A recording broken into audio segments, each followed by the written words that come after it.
Night horror show, suspense सत्य कथा, एक और तूफान।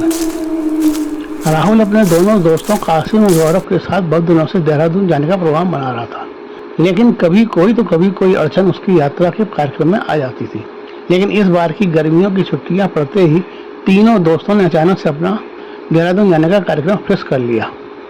आज वो दिन आ ही गया था जब तीनों अपनी अपनी बाइकों से देहरादून के लिए निकल लिए थे।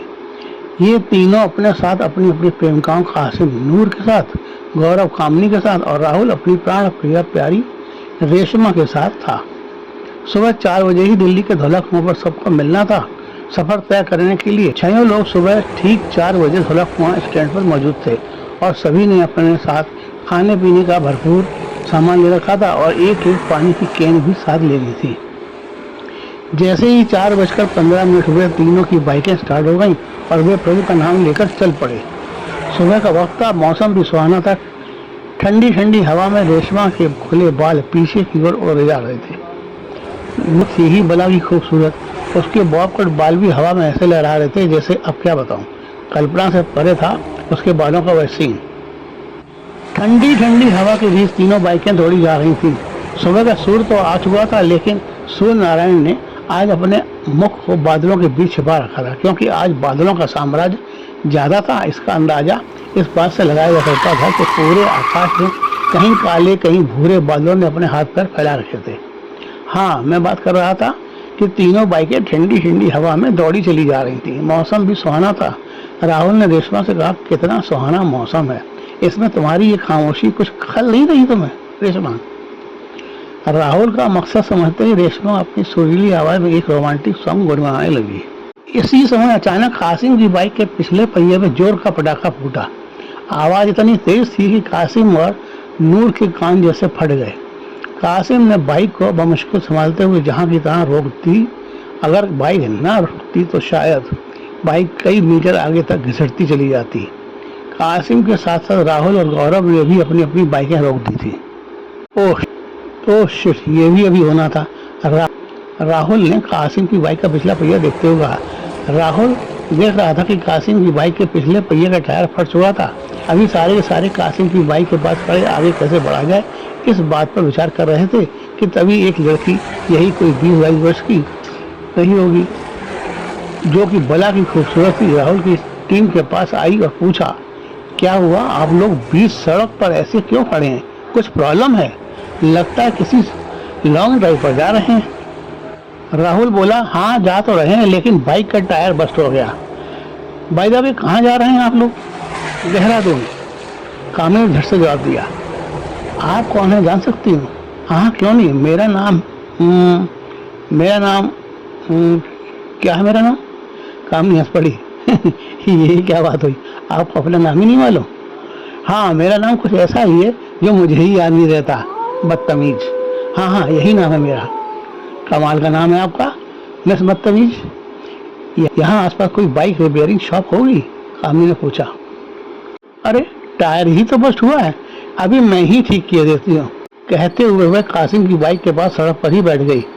उसने अपना हाथ सामने की ओर बढ़ाया जैसे वह कासिम से कुछ मांग रही हो। अचानक से उसके हाथ में एक बाना आ गया। उसने बाइक के पहिए को पकड़ा। बाइक का पहिया अपने आप ही बाइक से निकलकर बाहर हो गया। उसने फिर से अपना हाथ फैलाया। बाइक के पहिए का एक टायर उसके हाथ में आ गया। जैसे उसने बाइक के पहिए के ऊपर रख दिया, टायर अपने आप ही पहिए में फिट हो गया।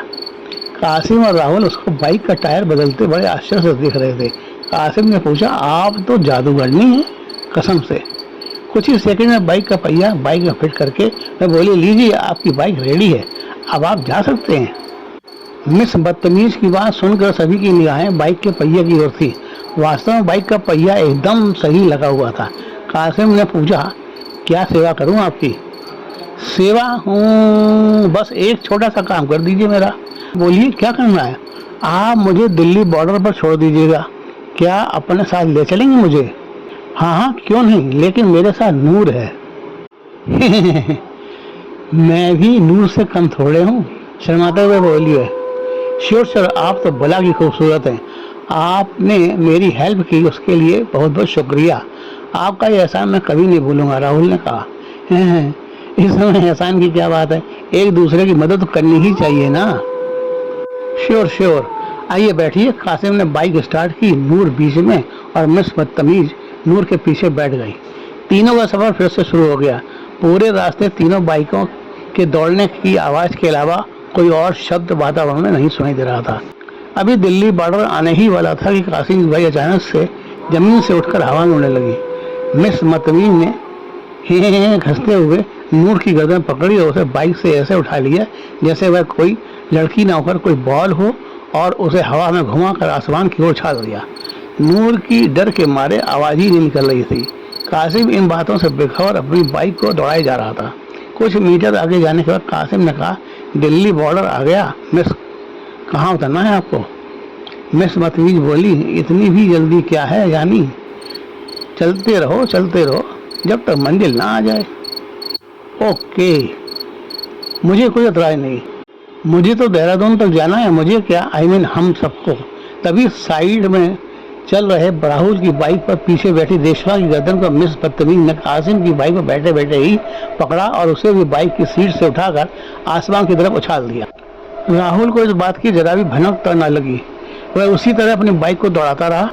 अब तक कासिम की दूसरी साइड पर गौरव की बाइक आ गई। मिस बदतमीज ने गौरव की बाइक के पीछे बैठी कामनी की ओर अपना हाथ बढ़ाया। अचानक से पास आया एक लंबा सा हाथ देख कामनी चौंक कर चीखी, गौरव। गौरव ने पूछा, क्या हुआ कामनी? कामनी ने घबराते हुए कहा, गौरव ये हाथ। गौरव ने पीछे मुड़कर देखा, एक लंबा सा हाथ कामनी की गर्दन को छूने ही वाला था। गौरव ने झट से अपनी बाइक का हैंडल घुमा दिया और बाइक की स्पीड बढ़ाते हुए आगे निकलकर सड़क किनारे बाइक रोक दी। गौरव के रुकते ही कासिम और राहुल ने भी अपनी अपनी बाइकें रोक दी। राहुल ने पूछा, क्या हुआ गौरव? गौरव ने कहा, नहीं यार, ये मिस बदतमीज का कोई हाथ वाथ नहीं है। अभी अभी कामनी की गर्दन को छूने वाला था ये हाथ, कुछ ज्यादा ही लंबा था। तभी कासिम का ध्यान नूर की ओर गया। अरे नूर कहाँ है? राहुल ने भी ध्यान दिया, रेशमा भी नहीं है। यार कहाँ गई दोनों? गौरव ने बदतमीज के पास आकर पूछा, नूर और रेशमा कहाँ है? बदतमीज ने अपना मुख टेढ़ा सा बनाया जैसे कह रही हो, मुझे क्या पता कहाँ है दोनों। गौरव ने कहा, अभी अभी तुम कामनी की गर्दन पकड़ने वाली थी ना, बोलो हाँ। क्या बकते हो गौरव? मैं क्यों भला पकड़ूंगी कामनी की गर्दन? मैं खुद देख रहा था, तुम मेरी गर्दन पकड़ने वाली थी। तभी मैंने चीख कर गौरव को बाइक रोकने के लिए बोला था। अचानक से बदतमीज नाम की उस लड़की ने अपना हाथ फैलाया और कामनी की गर्दन को पकड़कर उठा दिया और बोली, लो अब पकड़ती हूँ तुम्हारी गर्दन। जब तक मैं हूँ कोई दूसरी लड़की मेरी नज़रों के सामने टिक नहीं सकती। मैं हूँ, मैं बदतमीज लड़की, भला की खूबसूरत, मेरे हुस्न के आगे कोई नहीं ठहर सकती। और उसने कामनी को भी हवा में एक गुब्बारे की तरह उछाल दिया। चलो मेरे साथ जहाँ मैं कहती हूँ चलो, वरना तुम सबको भी यूं ही हवा के हवाले कर दूंगी। मरता क्या ना करता, गौरव, कासिम और राहुल अपनी अपनी बाइकें वहीं छोड़कर बदतमीज के पीछे पीछे चल दिए। कुछ ही पलों में वे सब एक अंधेरी गुफा में मौजूद, जहाँ अनेकों चमगादड़ इधर से उधर उड़ रहे थे। बदबू के मारे तीनों की नाकें सड़ने लगी थी। राहुल वाला, ये कहाँ ले आई हो तुम? ये मेरा घर है, अब तुम लोग मेरे कब्जे में हो। बताओ पहले कौन करेगा मुझसे शादी? गौरव बोला, क्या शादी? क्या कोई चौड़े से भी शादी करता है? नहीं, तुम्हें मुझसे शादी करनी पड़ेगी, वरना यहाँ से जा नहीं पाओगे। और ये क्या बदतमीजी? कोई नहीं करेगा तुमसे शादी। पहले मेरी लड़कियाँ वापस करो, वरना हम सब तुम्हें जला डालेंगे।